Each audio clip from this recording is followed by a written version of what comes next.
degmada Allay Baday ee gobolka Gabiley waxaa lagu qabtay munaasabad shahaadooyin iyo abaalmarin lagu guddoonsiinayo ardaydii kaalmaha ugu sarreeya ka gashay tartanka Quraanka Kariimka ah ee bisha barakaysan ee Ramadaan oo sanadkii saddexaad lagu qabtay degmadaasi. Tartankani oo ay maalgelisay dawladda hoose ee degmada Allay Baday waxaa ka qayb galay arday ka kala socotay gudaha magaalada Allay Baday iyo tuulooyinka hoos yimaada, kuwaasi oo iskugu jiray wiilal iyo gabdho, isla markaasina ku kala tartamayay saddex qaybood xifdiga Quraanka Kariimka ah sida 5 jis, 10 jis iyo 15 jis. Munaasabadan lagu abaalmarinayay ardayda ugu sarreysa tartanka Quraanka Kariimka ah oo ka qabsoontay Masjid Jaamaca degmada Allay Baday waxaa ka soo qayb galay maamulka degmada, xildhibaano ka kala socda golaha deegaanka Gabiley iyo golaha guurtida Somaliland, gudoomiyaha xisbiga kulmiye ee gobolka Gabiley, culimaaddin iyo qaybaha bulshada magaaladaasi Allay Baday. Mas'uuliyiintii halkaasi ka hadlay ayaa ka waramay muhiimadda ay u leedahay dhalinyarada iyo bulshada magaalada xifdiga Quraanka Kariimka ah. iska soo gaabay hadalka oo kala qaadayeen martida amaan aad iyo aad baan ku mahadinaynaa, gaar ahaan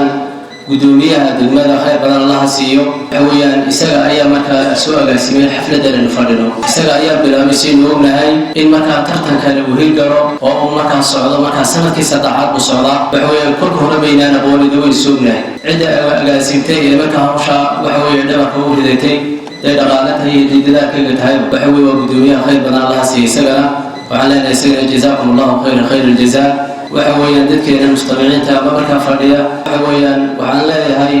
quraanka aynu ku dadaan yar iyo waaweyn bay carruur yar weeyaan tartankeeni ayay fadhinaa, laakiin waxa ka mudan baan leenahay ragga waaweyn iyo dumarka waaweyn in quraanka Ilaahay lagu tartamo oo lagu dadaalo, iyaga ayaa ka mudan baan leenahay. walaalayaal quraanku waa sharafteena weey, Ilaahay baa quraanka inagu amaanay, wa innahu ladikru laka wa liqawmika bi Ilaahay. Nabi Muhammad sallallahu alayhi wa sallam quraanku waa sharaf buu Ilaahay yidhi, adiga ayuu sharaf ku yahay ummadaadaba. waa qolkan siduu yahay quraanka walaalayaal aynu qaadano. waxaweyaan umaray tartankan aynu maanta u fadhinaa waa kalkii saddexaad aynu maanta u fadhinaa, falilaahi alxamdu walminna. tartankan wuxuu ka soo bilaabmay 3 sannadood ka hor maxaweyaan magaaladeena iyo masaajidka aynu joogno ka bilaabmay.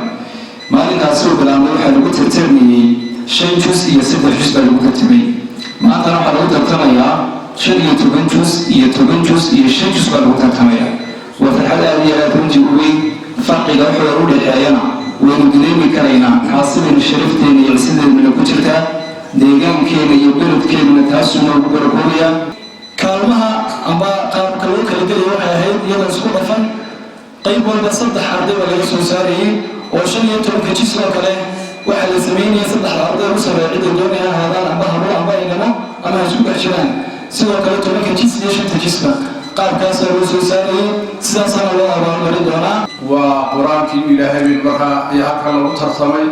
jawaayisii dadkii markaa ku guuleystay baa lagu abaalmarinayaa. runtii waxaan leenahay cid kasta oo hawshaa ka qayb qaadatay oo sida la sheegay gudoomiyu yahay markaa udub dhaxaad iyo cid kasta oo hawshaa qaybka ah, iyagana waxaan leenahay markaa Ilaahay haydu barakeeyo. macallimiintii ku soo dadaashay ee wax bartay ee ardayda soo saartayna waxaan leenahay iyagana Ilaahay markaa ka abaaliyo. awrada dadkii ardaydii ku soo bartaan ka bilaha dhibaato badan oo dhaxal leh oo ahrad leh oo qabow leh oo qadoodilad ku gudan jira wax. qordan maanta aad iyo aad bay nooga fiican yihiin. nin walba qabtii hooyadii iyo isagoo fadhiya iyo masaajidda dhexdooda ayuu wax ku baranayaa. bari baan macallinkaanu ka tagnay meel arday lagu dhiganayaa u tagay, wadaadkii baan ku aan ardayda la dhigto haddana lacag siiyay iska tarbiyu haddana siiyay iska tag ana reerka iyo reer guuraa ka soo har. marka waxa weeye war dhalinyartan imiko iyo waalidiinto war maanta fursad haysataa. 10 sano wax ku dhow ayaan musaabaqaadka ka soo qayb qaadanay oo guddida kalsoonka ka mid ah, laakiin tartankii ugu qiimaha badnaa ee la yaabay waxa uu ahaa dad laxaad kala indhaha naafaka ama waxa weeyaan noolayaala. tartankii aan ugu qabanay tartankii ugu qiimaha badnaa ee ugu yaabka badnaa waa maalmaha wiilkii ugu dambeeyay ayaan rabiisay qabanay. waxaana iska kaashaday SAR TV iyo waxa soo agaasimay jaamacadda Bedel. waxay ku tartamayeen 20 jus وكبر القف به إلهي سبحانه وتعالى كقاضي ومركم كسوخر فريستها على كتاب القرآن كان قارقون إلى ميل قفي وأهل آبي أبو يا بنوي وأهل عدهد اللوي وأهل إنك عشر الوأوية إلهي سبحانه وتعالى وكل هي وقال الرسول يا رب إن قومي اتخذوا هذا القرآن مهجورا. نبي محمد بين دعويني آخرة وحليه نبي محمد صلى الله عليه وسلم ربي يوم قرآن كان يسود جسي قوم كيجي ويكتجين سويتجين أغرس كيسي برشدي سوي كتجين أنا اسكو دويان ويكتجين أنا اسكو حكومان ويكتجين أنا كبر كايستان عمرك حنون جرو أما خير جرو لا آخره ويكتجين قرآن خير هنا لابد دارو هدو حفتي هاي هدو كبقى هاي إلا لابد دارو waxaan ballaynayaa dhammaan ardayda tartanka ka soo qayb gashay iyo intii ku guulaysatayba aad baad wanaagsantihiin waxaad barateen qur-aankii ilaahay waxaad barateen kalaamkii ilaahay waxaad barateen wax la barto wixii ifiga aakhiraba ku anfici lahaa ku gargaari lahaa ayaad baratay maanta aad iyo aad baan ku mahadnaqayaa waxaan kan aad ugu mahadnaqayaa isagana guddoomiyaha degmada Allay Baday